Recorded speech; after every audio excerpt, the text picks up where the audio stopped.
Assalamualaikum, salam sejahtera. Selamat datang kembali di channel cerita horor Pen History.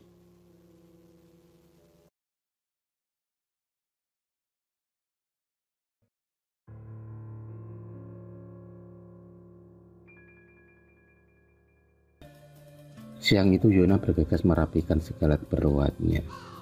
Pemuda berusia 23 tahun itu baru saja mendapatkan kabar kalau neneknya sedang sakit parah dan meminta seluruh anggota keluarganya untuk berkumpul. Sebagai cucu pertama di keluarga neneknya, Yona tentu saja langsung berangkat menuju kota Tegal, tempat di mana ayahnya dilahirkan. Setelah menempuh perjalanan yang cukup melelahkan, akhirnya sampailah juga Yona di rumah kakek dan neneknya. Suasana sepi menyambut kedatangannya. Tak ada siapapun di rumah itu. Orang tuanya yang sudah terlebih dahulu sampai di rumah Mbah Tumira pun tak terlihat batang hidungnya. Hanya ada satu mangkuk bubur dan segelas teh panas yang tergeletak di meja kamar Mbah Tumira. Dan itu tandanya mereka keluar belum lama. Yona masih mengitari seisi ruangan dan tiba-tiba terdengar orang sedang muntah. Dan benar saja, Mbah Tumira sedang muntah darah bercampur nanah. Terlihat orang tua Yona dan beberapa saudaranya menuntun serta memijat kepala Mbah Tumira. Wajah keriput dengan rambut yang memutih itu terlihat lemas tak berdaya.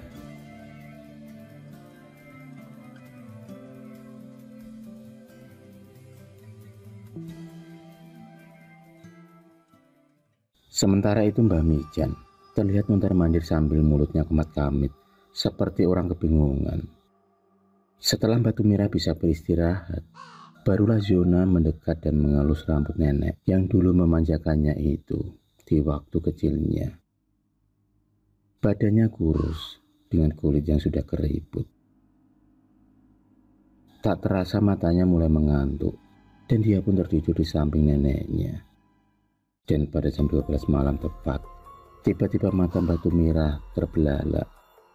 Badannya kembali sehat dan mampu berdiri sendiri. Dia pun berjalan sambil mengamuk seperti orang hilang kendali. Rambutnya yang panjang putih itu dibiarkan terurai memanjang. Matanya melotot hingga membuat takut siapa saja yang melihatnya. Mbah Tumira berulang kali meminta makan, tapi anehnya dia melempar semua makanan yang diberikan oleh anak-anaknya. Hingga tiba-tiba datanglah Mbah Mijan dengan membawa sebongkah kemenyan yang dibakar. Antara percaya atau tidak, Mbah Tumira melahapnya dengan cepat, seperti orang yang kesurupan.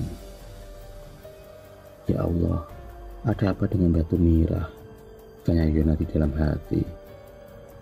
Setelah selesai melahap kemenyan tersebut, Mbah Mijan pun mengajaknya memasuki ruangan khusus dan tiada satu orang pun yang tahu isi dalam kamar tersebut.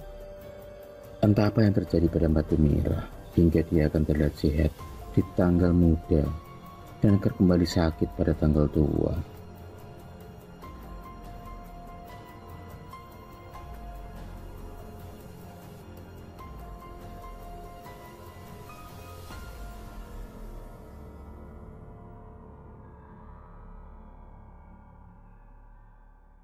Pada usianya yang menginjak 93 tahun itu, tentu itu hal yang wajar dan hampir dialami setiap orang yang sudah mulai senja. Tapi hal yang tak wajar apabila seseorang mampu melahap kemenyan panas dengan cepatnya.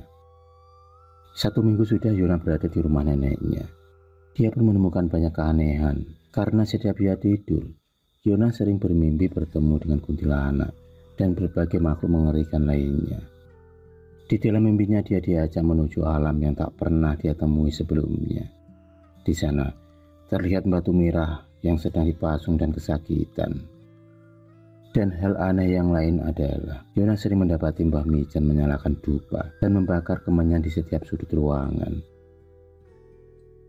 Dan setiap kali Yona mencoba bertanya kepada kakeknya itu, maka kakeknya itu akan menjawab kalau itu adalah salah satu tradisi di desanya. Dan Apabila tak dilaksanakan akan terjadi hal buruk pada anggota keluarga di rumah tersebut. Bau kemenyan menyeruak di hidung hingga membuat kepala Yona sedikit pusing. Dia pun ingin mencari udara segar di luar rumah.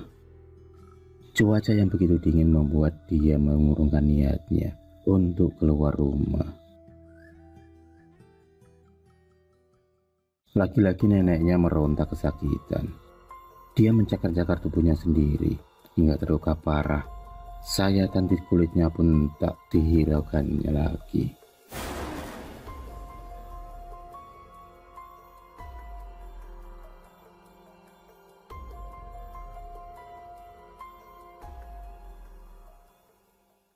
Sambil melotot tajam, dia meminta darah ayam cemani segar untuk disiapkan, dan tentu saja itu bukanlah hal yang gampang, mengingat sulitnya mencari ayam cemani.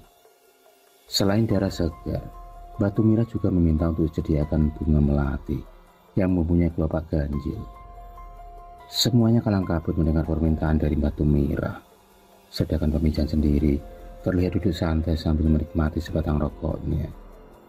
Dia seolah tak ambil pusing dengan keanehan yang dialami oleh istrinya. Setelah kejadian malam itu, ayah serta anak-anak Mbah Mijan sepakat untuk meruqyah Batu Mira dengan harapan mampu menyembuhkan Batu Mira dari keanehan tersebut. Karena mereka yakin kalau apa yang dialami oleh ibunya itu bukanlah hal yang wajar. Belum sempat niat tersebut terlaksana, Mbah Mijan bersikeras dan menentangnya. Bahkan, Mbah Mijan tak segan-segan mengancam akan mengusir anak-anaknya kalau hal itu tetap dilaksanakan. Hari-hari pun berlalu. Keadaan Batu Mira semakin parah. Tak ada asupan makanan yang masuk selain kemenyan yang diminta 2 hari sekali.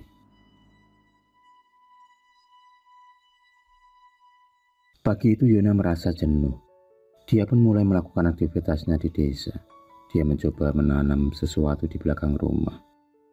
Rumah neneknya itu memang tak ada hal yang berubah dari waktu dia kecil hingga dia dewasa. Hanya saja kali itu, ada sedikit yang membuat hatinya bertanya-tanya. Karena di setiap sudut rumah tergeletak bungkusan kain hitam berukuran kecil. Bungkusan kain itu diikat sedemikian rupa menggunakan kain mori yang dipotong kecil-kecil. Yona pun merasakan bulu kuduk merinding, seolah ada mata yang mengawasinya. Sementara itu, Mbah Mijan terlihat begitu sehat mencangkul sawahnya. Padahal usia Mbah Mijan sudah menginjak 100 tahun. Kegiatan yang tak wajar yang mampu dilakukan dengan umur 1 abad. Malam itu tepat malam Selasa Kliwon. Batu Mira kembali mengamuk. Dan kali ini permintaannya sungguh di luar nalar.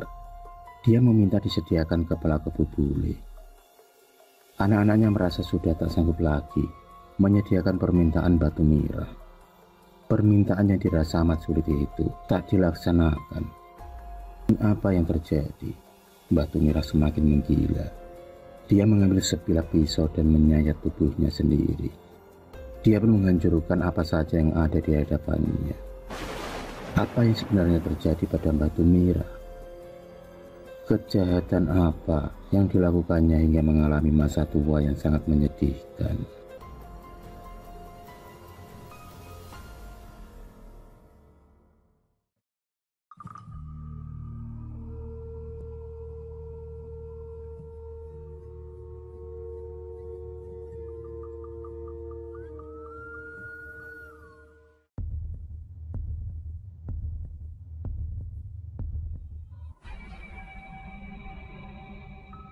Terima kasih sudah menonton video cerita bergambar ini.